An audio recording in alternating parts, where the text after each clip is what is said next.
Imagine acordar numa manhã e sentir que algo pesa no seu peito. Não é uma doença física, nem uma tristeza óbvia. É uma sensação sutil, mas constante, como se você estivesse preso dentro de si mesmo. Amarras invisíveis te impedem de voar, de agir, de ser quem você realmente é. Essas correntes mentais são feitas de medos não enfrentados, crenças herdadas e vozes internas que sussurram: você não pode, não é seu lugar, melhor não tentar. Mas hoje tudo muda. Neste vídeo, você vai descobrir como identificar e cortar cada uma dessas amarras, não com teorias complexas, mas com passos práticos que até uma criança entenderia, porque a verdadeira liberdade não está lá fora, está dentro da sua mente, e ela só espera uma coisa: sua coragem de buscá-la. Vamos juntos nessa jornada? As cordas invisíveis, os pensamentos que te paralisam. Sua mente é como um pássaro cheio de vida, com asas fortes e um canto único, mas algo o mantém preso no chão. Cordas invisíveis. Essas cordas são os pensamentos repetitivos que dizem: não sou bom o bastante, vou falhar, isso é arriscado demais. Eles parecem proteção, mas na verdade são prisão. Como essas cordas se formam? Desde a infância. Um pai rígido dizendo: cuidado, demais. Uma professora que riu do seu desenho. Um amigo que duvidou do seu sonho.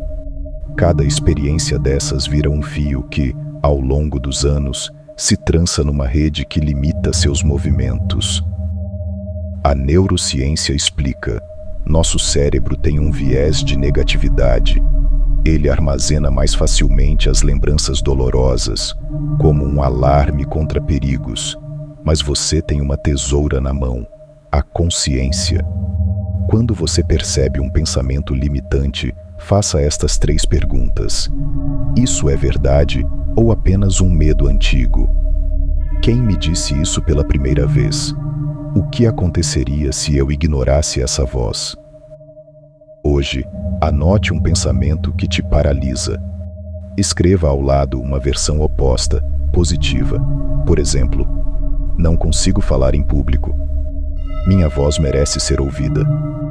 Repita a nova frase em voz alta 3 vezes ao dia.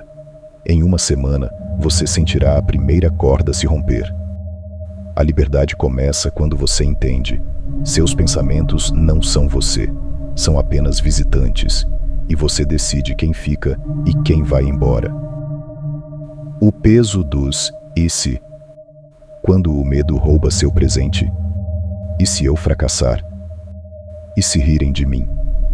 E se eu não der conta?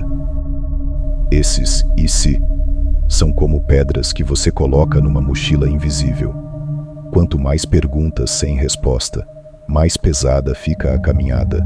E o pior: esses medos nunca acontecem. São fantasias criadas por uma mente que tenta te proteger, mas acaba te aprisionando.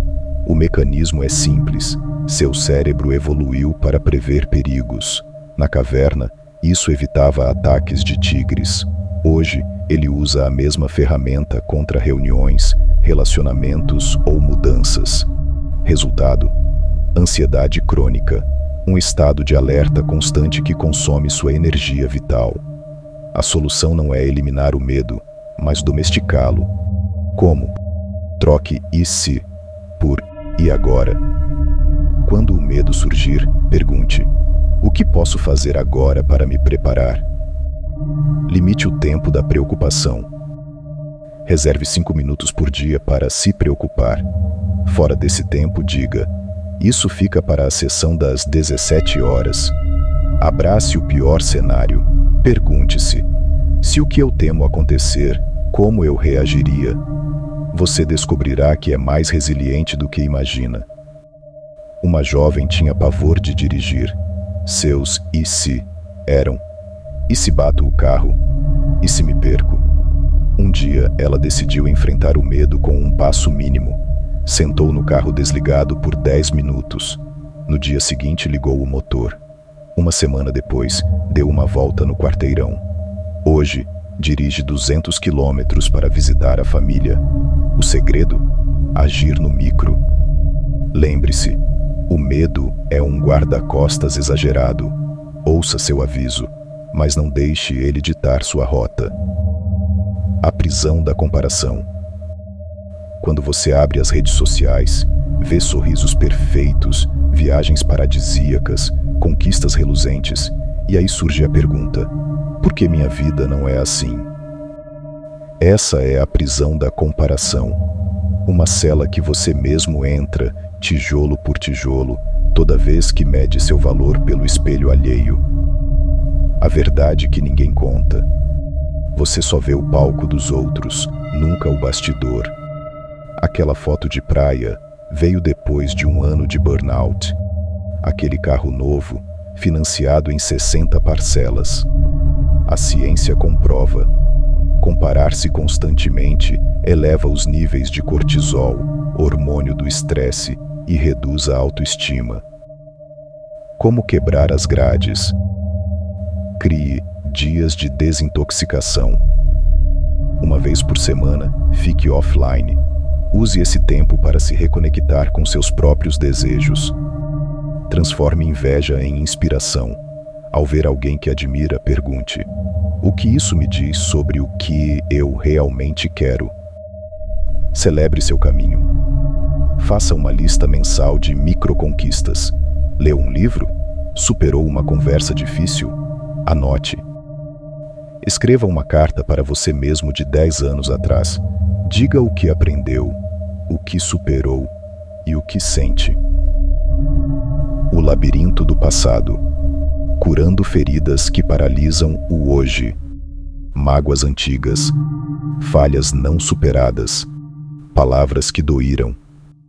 Seu passado pode ser um labirinto escuro, onde você fica perdido, revivendo dores que já deveriam ter sido enterradas. A neurociência revela: quando remoemos traumas, nosso cérebro ativa as mesmas regiões de quando o evento aconteceu. Ou seja, você sofre 2 vezes. Mas o passado não pode ser mudado, só ressignificado. E isso exige uma ferramenta sagrada: o perdão. Não como desculpa para quem te feriu, mas como presente para você mesmo. Passos para sair do labirinto. Identifique a âncora. Qual evento passado ainda te dói? Escreva sobre ele em detalhes. Reinterprete a história. Pergunte: o que essa experiência me ensinou sobre minha força? Ritual de liberação. Queime o papel escrito ou solte balões, simbolizando o desapego. João guardava a raiva do pai, que o criticava. Aos 40, entendeu que o pai agia por medo de vê-lo sofrer. Escreveu uma carta, não enviada, dizendo: te perdoo por não saber amar melhor, e me perdoo por carregar isso por tanto tempo. Naquele dia, uma dor crônica nas costas sumiu. O ontem é uma lição, não uma sentença. Sua vida acontece agora. A armadilha do um dia. A autossabotagem do adiamento. O um dia é o mais silencioso e perigoso carcereiro da sua mente. Ele sussurra promessas vazias. Um dia eu mudo de emprego. Um dia eu cuido da saúde. Um dia eu perdoo. Parece conforto, mas é uma sentença de prisão perpétua para seus sonhos. Por trás dele, esconde-se o medo ancestral do fracasso, da rejeição e da responsabilidade. A psicologia explica: adiar decisões ativa o sistema de recompensa cerebral. Você sente alívio imediato ao evitar o desconforto, mas esse alívio é uma droga de efeito curto. Com o tempo, o um dia transforma-se em culpa crônica por saber que está traindo a si mesmo. Impotência aprendida. A crença de que nada muda mesmo. Ressentimento contra o mundo e contra você. De onde vem essa armadilha? Medo da imperfeição. A ideia de que, se não puder ser perfeito, melhor nem começar. Falsa proteção. Ilusão de que, adiando, você evita riscos, quando na verdade amplia perdas. Autopunição inconsciente. Crença de que não mereço conquistar o que desejo. O preço que você paga. Um estudo da Universidade de Stanford revelou: pessoas que procrastinam objetivos vitais têm 157% mais chances de desenvolver ansiedade generalizada e dores psicossomáticas. Seu corpo grita o que sua mente tenta calar. Você está adiando sua existência. Libertar-se exige enfrentar a mentira do um dia com uma verdade brutal. O momento ideal não existe. A condição perfeita não chega. A vida acontece no agora, ou não acontece. Quando você entende que adiar é uma forma de luto pela vida não vivida, algo clica. A porta da cela se abre. Você só precisa dar o primeiro passo. As raízes da autoexílio interior. Essa voz não nasceu com você. Ela foi plantada. Talvez por um pai distante que dizia: isso não é para gente como nós.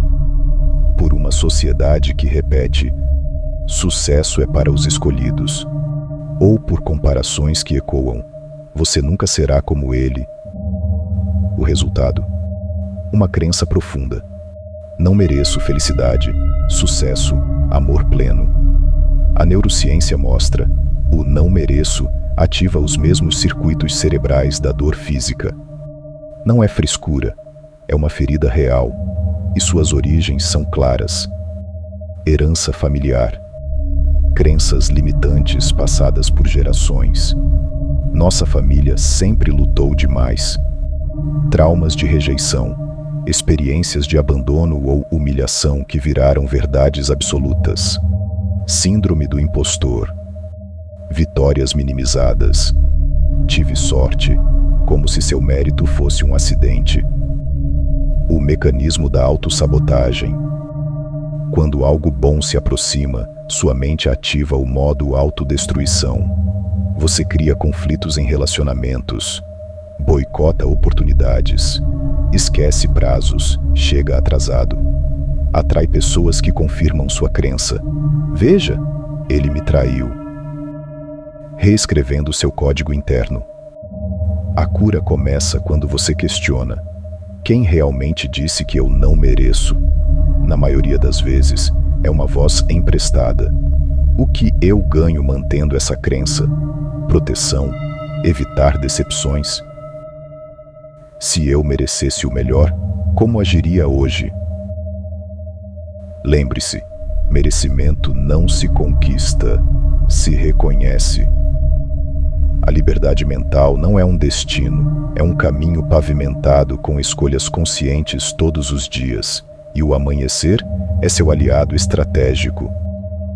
Como ensinava Marco Aurélio, quando você acorda, pense: hoje tenho o privilégio de estar vivo, e isso já é suficiente. Integra coragem de soltar controle. Esta rotina é um antídoto contra as amarras. Ela te lembra: liberdade não é falta de correntes, é a coragem de caminhar com elas, sabendo que você pode soltá-las a qualquer instante. Chegamos ao fim, mas sua jornada apenas começa. Cada tópico que exploramos, das cordas invisíveis à rotina libertadora, é um convite para você reassumir o trono da sua própria existência. Lembre-se, nenhuma corrente é mais forte que sua vontade de ser livre. Dê o like se este conteúdo ressoou na sua alma. Comente estoico para eu saber que você aceitou o desafio da rotina matinal. Compartilhe com quem precisa romper amarras, porque ninguém liberta sozinho. Te espero no próximo vídeo. Até lá.